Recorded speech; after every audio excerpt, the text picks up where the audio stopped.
Como aumentar a velocidade de um trem? Bom, na cabeça do soviético Valerian Bakhovsky bastava colocar uma hélice ali na frente.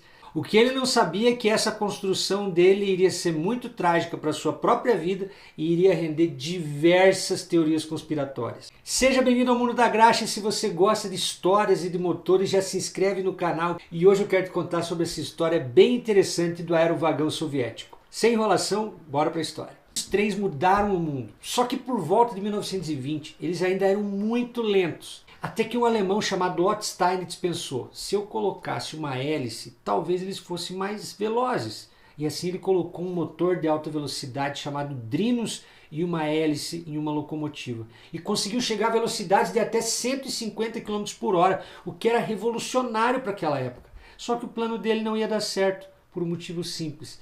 A Alemanha perde a Primeira Guerra Mundial e é obrigada a assinar o Tratado de Versalhes. E nesse tratado dizia que eles não poderiam mais produzir motores de aviões. Então essa invenção do Otto Steinitz nunca conseguiu ganhar uma grande produção, em massa. Aliás, é por culpa do Tratado de Versalhes que a BMW foi produzir motos. Porque se você nunca percebeu, o símbolo da BMW, azul e branco, na verdade é uma hélice girando. Porque eles produziam motores de aeronaves. Mas por causa do Tratado de Versalhes, eles também foram proibidos de fazer motores de aeronaves e tiveram que se dedicar a outros tipos de motores. E então eles começaram a fazer motos em 23 e carros só em 1928. Mas a história da BMW é para outro vídeo, Fica só a curiosidade aí. Acontece que mesmo essa invenção do Otto Steinitz não ter sido produzida em massa, de alguma maneira ela chegou lá no interior da União Soviética, mais especificamente na cidade de Tambov, quando um jovem chamado Valerian Bakhovsky, de 24 anos, teve contato com essa ideia aí de uma hélice em um vagão. O problema é como colocar essa ideia em prática em plena década de 20 sem qualquer ferramental.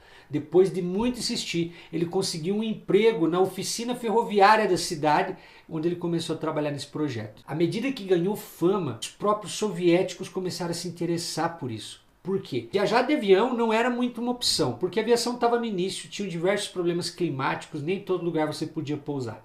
Viajar de carro também era um problema, porque não tinham estradas muito boas e os veículos também ainda eram muito arcaicos. Viajar de trem era a melhor opção, só que eles eram muito lentos e com todo aquele tamanho da União Soviética, cruzar ela de um lado ao outro era uma coisa interminável, Então um trem que fizesse em alta velocidade esse trajeto seria muito interessante. À medida que o Bakhovsky ia evoluindo no projeto dele, os soviéticos começaram, a patrocinar tudo isso. De maneira que em 1921 ele conseguiu terminar o primeiro aerovagão dele e mais ou menos na metade do ano ele já estava com todos os testes terminados. De acordo com ele, já tinha feito mais de 3.000 km de testes e conseguido chegar a 140 km por hora com esse aerovagão, o que era sensacional para a época. Com tudo pronto, é hora de cair na estrada. E como que eles iriam começar viajando? Logo com uma comitiva de autoridades. E é aí que vai ter o problema. Para você entender isso, você tem que saber que nessa época estava acontecendo a Internacional Comunista em Moscou. Diversos delegados comunistas estavam chegando lá. E eles precisavam de mais trabalhadores apoiando essa causa.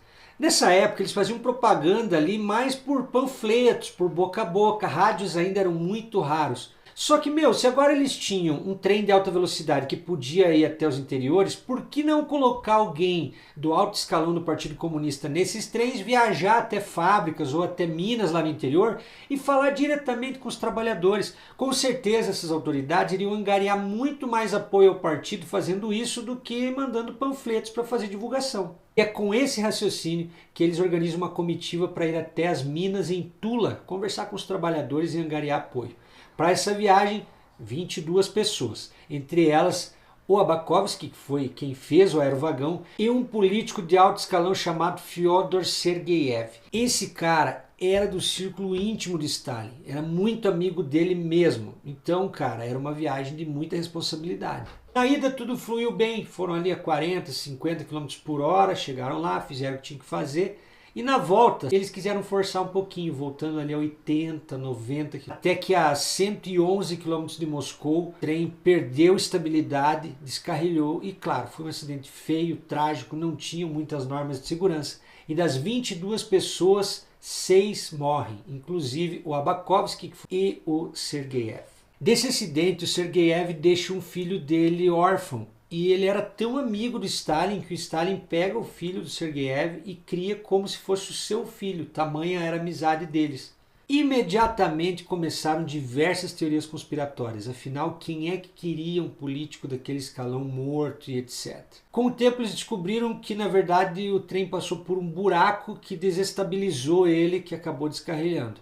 Só que tem um detalhe, né? Tem gente que diz que esse buraco foi feito propositalmente por uma equipe liderada pelo Trotsky para eliminar esse cara que era próximo do Stalin. Mas em momento nenhum das investigações se chegou à conclusão de que o Trotsky tivesse qualquer coisa a ver com isso. Mas era meio natural na União Soviética esse tipo de conspiração. Da mesma forma que não era incomum acontecer acidentes de trem, né? Porque os trilhos não eram conservados da melhor maneira naquela época. E é feito toda uma cerimônia fúnebre, etc. Depois disso, alguns outros aerovagões foram feitos na União Soviética. Aliás, a União Soviética é palco de diversas invenções bem estranhas no quesito motores, que eu ainda vou trazer para vocês aqui. Mas uma delas, e mais interessante, talvez seja em 1970, quando eles criam um trem movido a jato, mas que também não deu muito certo. Só que aí já é história para outro vídeo. E aí, o que você achou da história do aerovagão soviético? Meio louco, né? Imaginar um vagão de madeira com um trilho ali a 150 por hora.